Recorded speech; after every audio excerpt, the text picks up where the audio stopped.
Hello, എന്തൊക്കെയുണ്ട് വിശേഷം? ഇന്ന് നമുക്ക് പെട്ടെന്ന് തന്നെ ഒരു ഈവനിങ് സ്നാക്സ്, ഇപ്പോൾ ഗസ്റ്റൊക്കെ വന്നാൽ പെട്ടെന്ന് തയ്യാറാക്കി കൊടുക്കാൻ പറ്റുന്ന ഒരു ഈവനിങ് സ്നാക്സ് പരിചയപ്പെടാം. നമുക്ക് വേണമെങ്കിൽ സ്പൈസി മഫിൻസ് എന്നോ സ്പൈസി കപ്പ് കേക്ക് എന്നൊക്കെ വേണേൽ പേരും വിളിക്കാം. ഓക്കെ, അപ്പോൾ നമുക്ക് എങ്ങനെ തയ്യാറാക്കുന്നത് നോക്കാം. അപ്പോൾ നമുക്ക് ഉണ്ടാക്കാൻ തുടങ്ങാം. അപ്പോൾ ഞാൻ ആദ്യം തന്നെ ഒരു ഫ്രൈ പാൻ വെച്ച് അതിലേക്ക് 1 ടേബിൾ സ്പൂണ് സൺഫ്ലവർ ഓയിൽ ഒഴിച്ചിട്ടുണ്ട്. ഒന്ന് ചൂടായി വരുന്ന സമയത്ത് നമുക്ക് ഒരു പച്ചമുളക്, നല്ല അത്യാവശ്യം എരിവുള്ള ഒരു പച്ചമുളക്, അതേപോലെ ഒരു ചെറിയ സവാള, പിന്നെ ഒരു അര വലിയ ക്യാപ്സിക്കത്തിൻ്റെ പകുതി. ഇത് ഏത് കളർ വേണമെങ്കിലും നിങ്ങൾക്ക് ഉപയോഗിക്കാം കേട്ടോ. ഇനിയിപ്പോൾ ക്യാപ്സിക്കം ഇല്ലെങ്കിൽ നിങ്ങൾക്ക് ഒരു തക്കാളിൻ്റെ ഉള്ളിലത്തെ കുരു കളഞ്ഞിട്ട് പുറത്തുള്ള ആ റെഡ് കളറ് അത് കട്ട് ചെയ്തിട്ട് ഇതുപോലെ കട്ട് ചെയ്തിട്ട് അത് വേണമെങ്കിൽ ഉപയോഗിക്കാം. ഓക്കെ, പാന് നന്നായിട്ട് ചൂടായിട്ട് ഞാൻ അതിലേക്ക് ആദ്യം പച്ചമുളക് ഇട്ട് കൊടുക്കട്ടെ. ഇനി നമുക്ക് ഈ സവാള ഒന്ന് ഇട്ട് കൊടുക്കാം. സവാള നന്നായിട്ട് ഗോൾഡൻ ബ്രൗൺ ഒന്നും ആവണ്ട, ജസ്റ്റ് ഒന്ന് കളർ മാറിയാൽ മതി കേട്ടോ. നമ്മൾ ഉള്ളിയുടെ കളറൊക്കെ ജസ്റ്റ് ഒന്ന് മാറി തുടങ്ങിയിട്ട് ആ സമയത്ത് നമ്മൾ ക്യാപ്സിക്കം ചേർത്ത് കൊടുക്കാം. ചെറുതായിട്ട് ക്യാപ്സിക്കം ഒന്ന് വാടിയിട്ട് ഇനി നമുക്ക് അതിലേക്ക് 1/2 ടീസ്പൂണ് കുരുമുളക് പൊടി, 1/2 ടീസ്പൂണ് നമ്മളെ വറ്റൽമുളക് ചതച്ചത്, ഒരു 1/4 ടീസ്പൂണ് ഉപ്പ് ഇതുകൂടി ചേർത്ത് കൊടുക്കാം. ഞാൻ തീ ഓഫ് ചെയ്യാണ്. ഇത് നമുക്ക് ഇവിടെ മാറ്റി വെക്കാം കേട്ടോ. ഇനി ഞാൻ 4 എഗ് എടുത്തിട്ടുണ്ട്, മുട്ട എടുത്തിട്ടുണ്ട്. ഇത് നന്നായിട്ട് ഞാനൊരു ഫോർക്ക് കൊണ്ടോ ബീറ്റർ കൊണ്ടോ വിസ്ക് കൊണ്ടോ ഒന്ന് ജസ്റ്റ് ഒന്ന് മിക്സ് ചെയ്തെടുക്കട്ടെ. നമ്മളെ മുട്ട നന്നായിട്ട് ഞാൻ മിക്സ് ചെയ്തു. ഇനി ഞാൻ ഇതിലേക്ക് 2 കപ്പ് പാല് ചേർത്ത് കൊടുക്കുകയാണേ. എന്നിട്ട് ഒന്നുകൂടി ഈ മുട്ടയായിട്ട് മിക്സ് ചെയ്ത് കൊടുക്കാം. പാല് നന്നായി മിക്സ് ചെയ്തു. ഞാൻ 240 ml 2 കപ്പ് പാലാട്ടോ ചേർത്തത്. ഇനി നമ്മൾ നേരത്തെ എടുത്ത് വെച്ചില്ലായിരുന്നു, വഴറ്റിയെടുത്ത്, ഇത് ഇതിലേക്ക് ചേർത്ത് കൊടുക്കുക കേട്ടോ.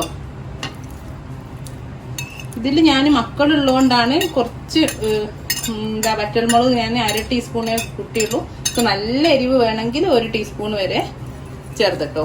ഇപ്പൊ നല്ല സ്പൈസി ആയിരിക്കും. ഞാൻ ഇത് മിക്സ് ചെയ്ത് ഇതിൽ ഉപ്പ് നോക്കി, നമ്മൾ നേരത്തെ മറ്റേതിൽ ഉപ്പ് ഇട്ടിങ്ങല്ലോ മസാലയില്, അപ്പൊ അതും ഇതും കൂടെ നോക്കിയിട്ട് ഞാൻ ഒരു ഇത്തിരി ഉപ്പ് കൂടി ചേർത്ത് കൊടുക്കുന്നുണ്ട്. ഈ സമയത്ത് നോക്കിയിട്ട് നിങ്ങൾ ചേർത്താൽ മതി. ഇവിടെ ഞാൻ ഇനി കുറച്ച് റസ്ക് ഇല്ലേ, നമ്മള് നാടൻ റസ്ക് കിട്ടോ, മിൽക്ക് റസ്ക് അല്ലേ, നാടൻ റസ്ക് എടുത്തിട്ട് ഞാൻ ഒരു റസ്ക് 3 കട്ട് ചെയ്താൽ മതി. ചെറിയ 2-3 പീസായിട്ട് കട്ട് ചെയ്താൽ മതി. നമ്മൾ ഇതിന്റെ കൂടെ ഈ റസ്കും ചേർക്കുന്നുണ്ട്. ഇപ്പൊ റസ്ക് ഇല്ലെങ്കിൽ നിങ്ങൾ ബ്രെഡ് നന്നായിട്ട് ഈ റസ്ക് പോലെ ആക്കൂലേ, ഫ്രൈ പാനിൽ ഇട്ടിട്ട് ടോസ്റ്റ് ചെയ്തിട്ട് നല്ലോണം നമ്മൾ എണ്ണൊന്നും ഒഴിക്കാണ്ട് ഡ്രൈ റോസ്റ്റ് ആക്കി ഉറപ്പ് റസ്ക് പോലെ ആക്കുകയാണെങ്കിൽ അങ്ങനെയും മതിയേ. ഇനി ഞാൻ 4 കപ്പ് എടുത്തിട്ടുണ്ട്. ഇതിൽ ഒഴിച്ചിട്ട് നമ്മള് ബേക്ക് ചെയ്തെടുക്കണം. ഓവനിലല്ല, ഞാൻ സ്റ്റൗ ടോപ്പിലാണ് ഇപ്പൊ ബേക്ക് ചെയ്യുന്നത്. അപ്പൊ നമ്മുടെ കോഫിയൊക്കെ ഒഴിക്കുന്ന കപ്പ് ഉണ്ടെങ്കിൽ അതും പറ്റും കേട്ടോ. കട്ടിയുള്ള സെറാമിക്കിന്റെ കപ്പുകളൊക്കെ പറ്റും. ഇനിയിപ്പോ അതല്ല നിങ്ങൾക്ക് ഓവൻ പ്രൂഫ് ആയിട്ടുള്ള കപ്പ് കേക്കിന്റെ ഒക്കെ മോഡാണ്, അതും പറ്റും കേട്ടോ. ഞാൻ ഇതിൽ കുറച്ച് നമ്മളെ സൺഫ്ലവർ ഓയിൽ ഒന്ന് പൊട്ടിപ്പിടിക്കാതിരിക്കാൻ ഒന്ന് തടവി കൊടുക്കട്ടെ എല്ലാത്തിനും. ഞാൻ 4 എണ്ണ ഒഴിച്ച് ഗ്രീസ് ചെയ്തു കേട്ടോ. ഇനി നമ്മള് ആ എഗ്ഗിന്റെ കൂട്ടില്ലേ, മുട്ടണ്ട, അതൊരു തവി, അതായത് ഈ കപ്പിന്റെ 4/1 ഭാഗം ഒഴിച്ചു കൊടുക്കണേ. നമ്മുടെ ക്യാപ്സിക്കവും ഉള്ളിയൊക്കെ കൂട്ടിയെടുക്കണേ. ഇനി ഞാൻ ഈ എഗ് മിക്സറിലേക്ക് നമ്മുടെ റസ്ക് മുറിച്ചത് ഒരു 4-5 പീസ് ഇട്ടെടുക്കാം കേട്ടോ.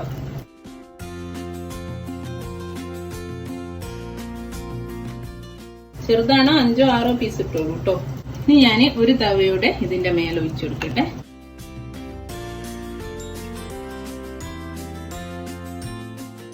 ഇനി മേലേക്ക് വീണ്ടും ഞാൻ റസ്കിന്റെ പീസ് വെച്ചെടുക്കാണേ.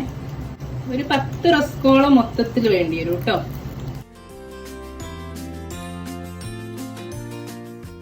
ഇനി നമ്മൾ ഈ കപ്പിന്റെ ഒരു 1/4 ഭാഗം വരെ ഇതൊന്ന് ജസ്റ്റ് കവർ ചെയ്യുന്ന വരെ ഒഴിച്ചു കൊടുക്കാം കേട്ടോ.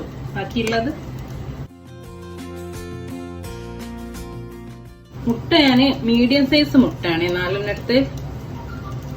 4 മുട്ടക്ക് 2 കപ്പ് പാല്. ഇത്രയും മതി കേട്ടോ.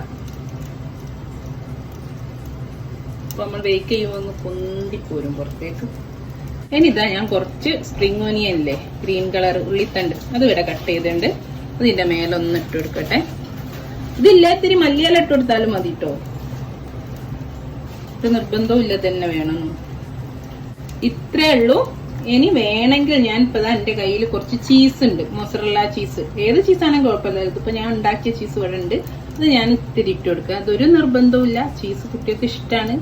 പിന്നെ നല്ല നല്ല ചീസ് ഞാൻ ഉണ്ടാക്കിയായോണ്ടേ, കെമിക്കൽ ഒന്നുമില്ല. അതുകൊണ്ട് ഞാൻ ഇത്തിരി ഇട്ട് കൊടുക്കുക. ടേസ്റ്റ് തന്നെ. ഇതാ ഒരു ഇത്തിരി ചില്ലി ഫ്ലേക്സ്, ചതച്ച വറ്റൽമുളകില്ലേ, അത് ഞാൻ അതിന്റെ മേലെ ഇട്ടു, ചീസിന്റെ മേലെ. എരിവൊക്കെ നിങ്ങൾക്ക് ആദ്യം ഇടുമ്പം കൂട്ടുകയും കുറയ്ക്കുകയൊക്കെ ചെയ്യാം കേട്ടോ. എരിവിനനുസരിച്ച് കുട്ടികളെ എരിവിനും നമുക്ക് വേണമെങ്കിൽ കൂട്ടുകയും കുറയ്ക്കുകയൊക്കെ ചെയ്യാം, കുരുമുളകിന്റെയും ചില്ലി ഫ്ലേക്സിന്റെ ഒക്കെ. ഇനി ഇതാ ഞാനൊരു വലിയ ചെമ്പ് കുറച്ചടിയിൽ ഉപ്പിട്ട് ഇവിടെ ഒരു പഴയ മൂടി ഉള്ളിൽ വെച്ചിട്ടുണ്ട്. അപ്പൊ അങ്ങനെ പ്രീഹീറ്റ് ചെയ്യാൻ 10 മിനിറ്റ് ആയി വെച്ചിട്ടുണ്ട്. ഇനി ഞാൻ മെല്ലെ തുറന്ന് തീ ഒന്ന് ഒരു മീഡിയം ലോ ഫ്ലെയിമിലേക്ക് മാറ്റിയിട്ട് തുറന്ന് നമ്മുടെ കപ്പുകളൊക്കെ ഇതിലേക്ക് വെച്ചു കൊടുക്കട്ടെ.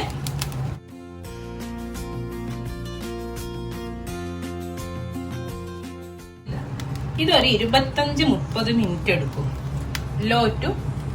ലോ ഫ്ലെയിമിൽ, മീഡിയം ടു ലോ ഫ്ലെയിമിൽ. ഓരോരുത്തരെ ഇതിനനുസരിച്ചിട്ട്, ഗ്യാസിനനുസരിച്ചിട്ട് 25-30, ഒരു 20 മിനിറ്റ് വരെ തുറക്കാനേ പാടില്ല കേട്ടോ. ഇനി ഓവനിലാണെങ്കിൽ 190 ഡിഗ്രിയിൽ 190 ഡിഗ്രിയിൽ ഒരു 20 മിനിറ്റ്. ഇതാ ഒരു 35 മിനിറ്റോളായിട്ടോ. ഞാൻ കുറച്ച് നേരത്തെ ഒന്ന് തുറന്നു നോക്കിയപ്പോൾ ആയില്ലായിരുന്നു. ഇപ്പൊ അതാ കറക്റ്റ് കണ്ടോ, ഈ ഒരു രൂപത്തിലേക്ക് വരും. നേരെ ചീസൊക്കെ മെൽറ്റ് ചെയ്ത് നല്ല ബ്രൗൺ കളറായിട്ട് നമ്മൾ കേക്കൊക്കെ നോക്കും പോലെ തന്നെ എടുക്കുക. കുത്തി വെക്കുക. ഇതിന്റെ മേലെന്തോണ്ടോ നോക്കതാ, ഒന്നുമില്ല, ക്ലീൻ ആയിട്ട് വന്നിട്ട് കണ്ട. ഇതാണ് ഇതിന്റെ ഭാഗം. ഞാൻ ഇത് 4 ഒന്ന് പുറത്തേക്ക് എടുത്ത് വെക്കട്ടെ കേട്ടോ. ഇതാ ഞാൻ പുറത്തേക്ക് വെച്ചുകൊണ്ട് ഇതിനെ ഒന്ന് നന്നായിട്ട് ചൂട് അണിയട്ടെ കേട്ടോ. ഒരു ഇളം ചൂട് കേട്ടോ. ഇപ്പൊ ആയാൽ അത് മുറിഞ്ഞു, നമ്മൾ കമഴ്ത്തുമ്പേ ഡിമോൾഡ് ചെയ്തെടുക്കണം. അപ്പൊ ഒന്ന് ഒരു 10 മിനിറ്റ് ചൂട് തണിയട്ടെ, എന്നിട്ട് നമുക്ക് ഡിമോൾഡ് ചെയ്യാം കേട്ടോ. ഇതാ ഞാനൊരു 10 മിനിറ്റ് പുറത്ത് വെച്ച് ജസ്റ്റ് ചൂടൊക്കെ തണിഞ്ഞിട്ട്, നല്ലോണം തണിഞ്ഞില്ല, ചെറുതായിട്ടൊന്ന് തണിഞ്ഞുണ്ട്. എന്നിട്ട് സൈഡ് ഒന്ന് ജസ്റ്റ് ഒന്ന് ഞാൻ ഇങ്ങനെ തരളി കൊടുത്തിട്ടുണ്ട് എല്ലാ ഭാഗത്തുനിന്നും. എന്നിട്ട് നമുക്ക് ഇതിലേക്കാണോ അതിലേക്ക് മാറ്റി കൊടുക്കേ. കണ്ടോ, ഇതാണ് നമ്മുടെ കപ്പ് കേക്ക്. കണ്ടോ എന്ത് ഭംഗിയാ കാണാന്.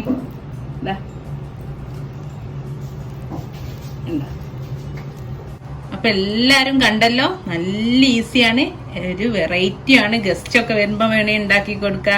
അല്ലാതെ നമുക്ക് വൈകുന്നേരം രാവിലെ ബ്രേക്ക്ഫാസ്റ്റിന് രാത്രി എപ്പോ വേണമെങ്കിലും ഉണ്ടാക്കാം. എല്ലാം നമ്മളെ വീട്ടിൽ എപ്പോഴും ഉണ്ടാകുന്നതാണ്. റസ്കൊക്കെ ഒന്നും കുട്ടിയൊക്കൊന്നും കൊടുത്താൽ ആർക്കും വേണ്ട.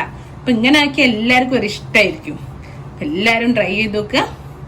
പിന്നെ ടൈം നിങ്ങൾ ഈ ഈർക്കിൽ വെച്ചിട്ട് കുത്തി നോക്കിയിട്ട് അതിനനുസരിച്ച് ഓരോ സ്റ്റൗവിനനുസരിച്ചും മാറും. 25, 30, 35 മിനിറ്റ് വരെ ഓരോ ഗ്യാസിനനുസരിച്ചും ഓവനനുസരിച്ചും ഒക്കെ വ്യത്യാസം വരും കേട്ടോ. അപ്പൊ എന്നും പറയുന്നത് പോലെ ഇഷ്ടമായിട്ടുണ്ടെങ്കിൽ റെസിപ്പി ഷെയർ ചെയ്യുക, ലൈക്ക് ചെയ്യുക, കമന്റ് ചെയ്യുക. ഇതുവരേക്കും സബ്സ്ക്രൈബ് ചെയ്യാത്തവരെ സബ്സ്ക്രൈബ് ചെയ്യുക. Thank you.